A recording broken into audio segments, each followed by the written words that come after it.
Shabbat Shalom, nous sommes Parashat Miketz, Shabbat Hanouka, et nous voyons le dévoilement de Yosef Hatzadik, comment il va être délivré en un laps de secondes, sortir du fond du puits, du bord, comme c'est marqué, et il est devenu roi en un jour.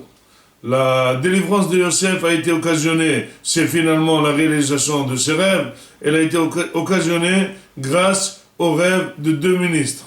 Le rêve de deux ministres qui les a mis en problème, ils ne savaient pas quel était réellement le sens de ces rêves, il leur a expliqué, et finalement il était tellement professionnel dans l'explication des rêves, il a su expliquer le rêve de chacun différent, un pour la vie, un pour la mort.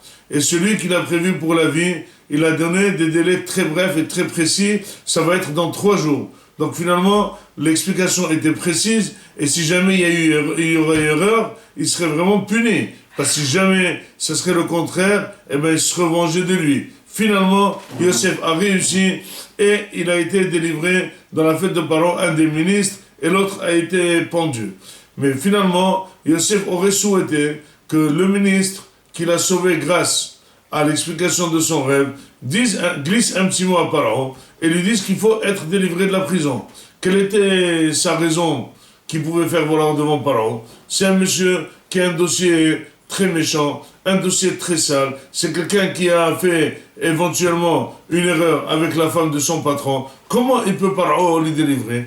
Ben, il lui a dit, Yosef Hatzadik, tu devrais expliquer à Paro que moi je suis mis en prison, j'ai jamais été jugé. Ça veut dire que c'est un ministre qui a décidé de me mettre dans le puits, et finalement j'ai jamais été jugé. Tout ce qu'on m'impute n'a pas été prévu, n'a pas été vérifié dans une instance judiciaire. Et donc finalement, ce ministre l'a oublié, et c'est marqué Vahi Miketz Shenatayim Yamim. Après 2 ans, il s'est rappelé de lui. Comment il s'est rappelé de lui? Avec le rêve de Paro. Paro aurait rêvé 2 rêves.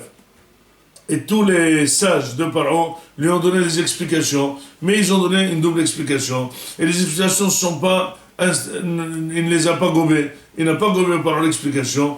Et il était vraiment furieux et malade que les rêves se répètent. Et il n'arrive pas à s'en débarrasser de cette idée. Il veut que quelqu'un lui explique les rêves. Et finalement là, le ministre qui se rappelle dit « Ah, moi je me rappelle, en prison j'étais, et puis il y avait un enfant juif délaissé, jeté là-bas, qui était professionnel dans l'explication des rêves, et l'explication qu'il nous a donnée, on était 2, et ben elle était réalisée. La preuve, mon copain a été, tu l'as pendu, et moi j'ai été, au bout de 3 jours, délivré, et revenu à mon poste. Alors c'est comme ça, appelle-le.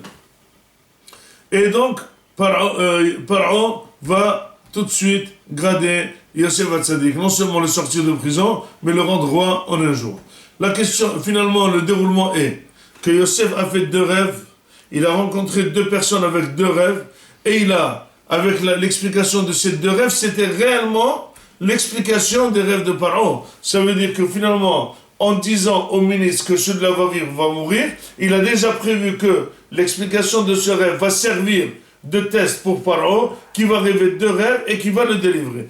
Donc finalement, si jamais Yosef Hatzadik ne serait pas puni de 2 ans supplémentaires, parce qu'il a insisté auprès du ministre de le rappeler, eh bien finalement tout devait être automatique.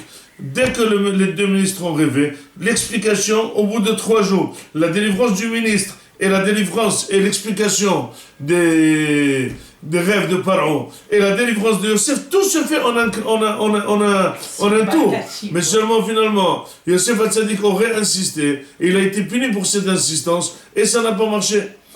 Et donc Yosef Hatzadik, quelle était sa force? Sa force, c'est qu'il a dû expliquer à Paro que finalement, son rêve, c'est un message divin. Or, Paro qui était un idolâtre, il ne sait pas c'est quoi divin, c'est quoi un message divin. Et il dit finalement, qui c'est qui va comprendre ces messages divins? Je pense que c'est vrai. Je pense que Hachem veut me parler. Il dit, mais finalement, qui c'est qui va me décoder les messages? Et si jamais je reçois d'autres SMS, qui c'est qui va les décoder? Il a dit, je ne vois pas dans tout mon royaume quelqu'un qui peut connaître comment décoder les messages divins, il n'y a que toi. Donc finalement, puisque c'est toi qui as compris ce message, et c'est toi qui peut-être va recevoir encore d'autres messages, c'est toi qui peux devenir Donc finalement, avec sa force de Yosef Hatzadik de vouloir dire que c'est Hachem qui dit, c'est Hachem qui t'envoie, normalement il devait recevoir une claque, puisqu'il est en train de dire ça à un idolâtre. Il dit, ne parle pas d'Hachem, moi je ne suis pas religieux. Mais justement, c'est cette force qui a persuadé Pharaon que finalement c'est un message extraordinaire et il n'y a personne qui peut le décoder que lui, et c'est ça qui a volé son royaume. Le bitachon de Yosef Hatzadik, la émouna de Yosef Hatzadik, la force d'être sûr de son message d'Hachem a fait qu'il est devenu roi en un jour. Et là, Moray Rabotai commence une nouvelle étape dans sa vie. Et finalement, pour lui, Yosef Hatzadik, il ne voit pas du tout une nouvelle étape. C'est la poursuite de l'étape. C'est quelqu'un qui n'a jamais été cassé. C'est quelqu'un qui n'a pas déprimé. C'est quelqu'un qui n'a pas pris des Prozac. C'est quelqu'un que en prison, il était heureux. Là où il est parti, il était heureux. Là où il est parti, il a pensé que Hachem l'aide. Voyez Yosef Ishmatzliah. Voyez Hachem im Yosef. Tout ce que faisait Hachem Matzliah beyado. Donc il vivait entièrement avec Hachem et Yosef Hatzadik est devenu roi. Finalement, et je termine par là, Yosef Hatzadik n'a fait aucun remerciement à Kadosh Baruch Hu. Il n'a fait aucune soldat de dire merci beaucoup que tu m'as nommé roi alors que j'étais babor. Pourquoi il n'a pas remercié? Eh bien tout simplement, celui qui remercie Hachem, c'est qu'il pense que la chose n'est pas évidente. C'est que quand Hachem se cache de la personne voit noir. Quand elle revoit la lumière, elle dit merci. Mais quelqu'un qui est toute sa vie dans la lumière avec Hachem, il n'y a pas de différence. Puisqu'il était tellement heureux en prison, il n'y a pas de raison de dire merci quand on devient roi. Si tu as dû dire merci et dire toutes les louanges à Kadosh Baruch Hu en prison, tu n'as pas besoin de dire merci quand tu deviens roi. Et c'est pour ça que par là, nous résumons. Il ne faut pas pleurer. Il ne faut pas se lamenter.